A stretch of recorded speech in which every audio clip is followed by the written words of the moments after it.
자, 정봉주 후보와 관련해서 이재명 후보는 이런 입장을 오늘 내놓았습니다. 경쟁을 하다 보면 오해도 발생하고 또 섭섭한 마음도 생길 수 있기 때문에 이 전당대회가 끝나면 다 다시 또 하나로 잘 합쳐질 것입니다.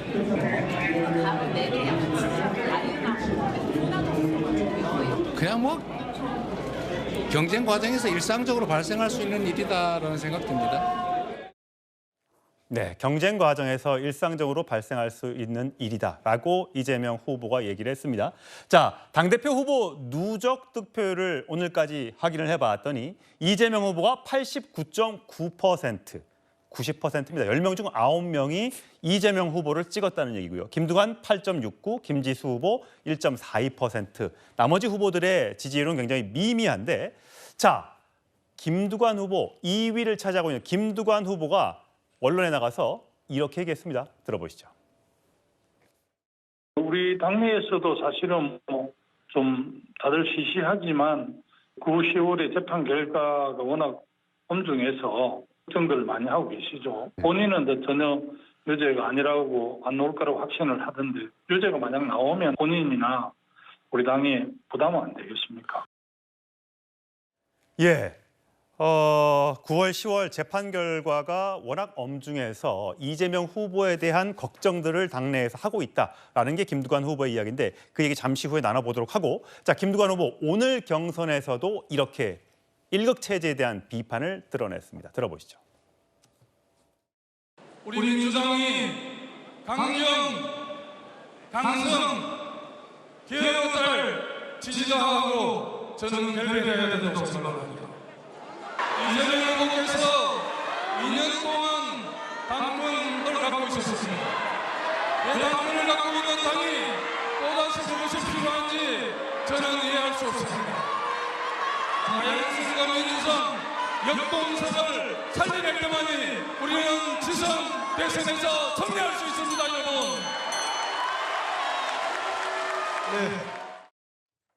네. 예, 당 변호사님. 네.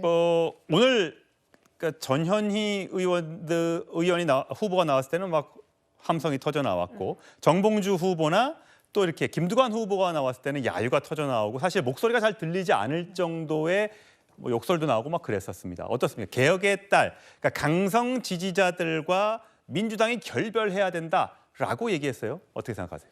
일단 처음에 이제 출사표를 김두관 후보가 던졌을 때 과연 박용진 전 전당대회 그 경쟁자만큼의 득표를 할 것인가? 왜냐면 20%대 득표를 했었거든요. 그게 유의미한 하나의 수치가 될 것이다. 뭐 많게 나오면 30%대까지 나올 것이다라고 했지만 그러진 않았습니다. 이게 어떤 팬덤 정치의 연장선상에서 분석이 가능하다고 저도 생각을 합니다만 또 하나는 지금 민주당 바깥의 환경, 그러니까 정치 정세가 지금 윤석열 정부에 대한 불만이 특히 당원들을 중심으로는 너무 높은 상황인 것 같습니다. 그리고 이런 부분과 관련해서 대안으로서 지금 당장 왜냐하면 윤석열 정부의 실정을 바로잡고 대안 세력으로 기능하기 위해서는 이미 준비된 정치인이 있어야 되는데 그것이 이재명 전 대표 말고는 뚜렷이 보이지 않는다라는 인식도 상당히 강한 것 같습니다.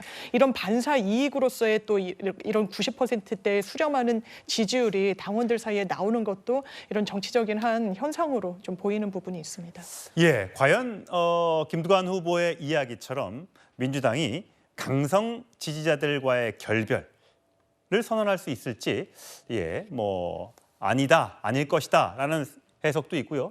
정혁진 변호사님, 어쨌든 네네. 지금 이재명 대표의 이제 지금 재판 휴정 기간이 끝나고 이제 다시 재판이 일정들이 재개가 됐지 않습니까? 이재명 전 대표의 사법 리스크 10월이 중대 고비가 될 것이다라는 이제 전망이 나오고 있습니다. 그 이유 어떻습니까? 이 두 가지 혐의에 대한 1심 결과를 어떻게 전망하세요? 일단은 8월 23일에 공직선거법 마지막 재판이 있고요. 예. 그다음에 9월 6일에 이제 결심을 갖다가 할 겁니다. 그다음에 위증교사죄는 8월 26일에 재판 한 번 더 하고 9월 30일에 결심하니까 그러니까 공직선거법은 빠르면 9월 달, 늦어도 10월에는 판결이 나올 거고요. 예. 그다음에 위증교사는 웬만하면 10월에 나오고 늦어도 11월에는 그 판결이 나올 거로 보이는데 객관적으로 봤을 때 위증교사는 다른 걸 다 떠나가지고 실질적으로 위증한 공범이 자백하지 않았습니까? 저 사람이 시켜가지고 내가 위증했다라고 이야기했는데 여기에 대해서 무죄를 때릴 그럴 판사가 과연 있겠는가? 이거는 상식적으로 생각해도 그런 거고 중요한 건 형량이 중요한데요. 대법원의 양형위원회 양형 기준에 따를 때 제가 봤을 때 이건 최소한 징역 10월에서 징역 3년까지 나올 수밖에 없는 양형 기준에 따를 때 제 자의적인 기준이 아니고요. 제 자의적인 판단이 아니고 양형 기준에 의할 때 위증 교사의 가중 요소는 뭐냐면은 위증이 재판 결과에 영향을 미친 경우, 재판 결과에 영향 미치지 않았습니까? 그래서 유죄가 무죄가 되지 않았습니까? 그다음 피지휘자에 대한 교사, 그러니까 김모 씨에 대해서 훨씬 높은 경기도지사 그 위치에 있지 않았습니까? 거기에다가 위증교사죄 양형 기준은요. 위증보다도 위증교사죄를 더 엄하게 처벌하라 이렇게 규정하고 있기 때문에 그 위증교사죄 기본의 그 기준에 따를 때 최소한 징역 10월에서 징역 3년까지 나올 수밖에 없는 그러한 범죄다. 일단 그런 생각이 들고요. 예. 공직선거법도 양형 기준이 기본이 아주 작아도 기본이 그 벌금 200에서 800까지 나오고 그다음에 이제 제대로 할 때에는 징역 2년까지도 양형위원회에서 그렇게 기준을 갖다 세워놨기 때문에 과연 재판부가 어떤 판결을 내릴지는 지켜봐야 되겠지만 양형 기준에 따라서 내릴 것이다라고 생각이 됩니다. 장 변호사님은 어떻게 생각하세요? 일단 위증 교사 같은 경우에는 자백하지 않으면 양형 기준에 따르면 벌금형은 이제 선고되지 않도록 돼 있거든요. 그렇다면 이게 이제 뭐 아니면 도인 측면이 있는데 본인들 이제 변호인들 주장을 들어보면 이게 허위 사실을 말하라라고 종용한 측면이 아니라 기억이 나는 부분을 얘기해 주되 우리 입장이 그런 것이다라고 좀 뭐랄까요. 이런 상황을 설명한 부분을 과연 재판부가 위증을 교사한 것으로까지 의유를 할지에 대한 이제 법리적인 다툼이 하나 있을 것 같고 또 하나는 공직선거법 위반입니다. 사실 전례를 찾아보면 누구를 알았는지 몰랐는지 언론 인터뷰 과정에서 이야기한 걸로 기소한 전례는 사실 찾아보긴 어려워요. 이게 내심의 의사고 많은 사람을 만나는 어떤 정치인의 특성상 누구를 기억하지 못한다는 걸 선거에 영향을 미치기 위해서 의도적으로 허위 사실을 말한 것이라고까지 볼 수 있을 것인지 또 하나의 변수는 이렇게 하면 선거 비용 400억 원이 넘는 부분을 민주당이 사실 반환을 해야 되는 문제가 있는데 재판부가 사건만 본다고 하더라도 이 주변 정황을 아예 모르쇠로 일관할 수는 없습니다. 과연 이런 무리한 판결을 할 수 있을 것인지에 대한 고민도 있을 것 같아서 아마 1심 판결 결과를 봐야 될 것 같습니다. 예. 자, 그런가 하면 강전하 변호사님. 네. 오늘 이재명 후보 캠프에서 이런 얘기가 나왔어요. 당대표 연임 도전은 그에게 있어서는 손해. 그러나 국민의 삶 책임져 달라는 목소리에 차마 외면하지 못했다. 당대표 연임 도전이 손해입니까?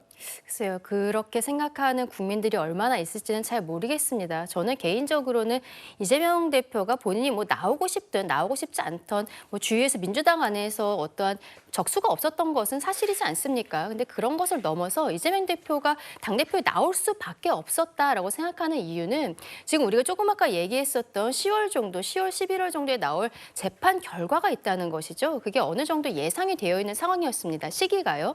그렇다면 이재명 대표 입장에서는 본인이 처음에 당대표가 되었을 때도 주위에서 흔들기가 굉장히 많았어요. 그런데 본인이 끝까지 가지 않았습니까?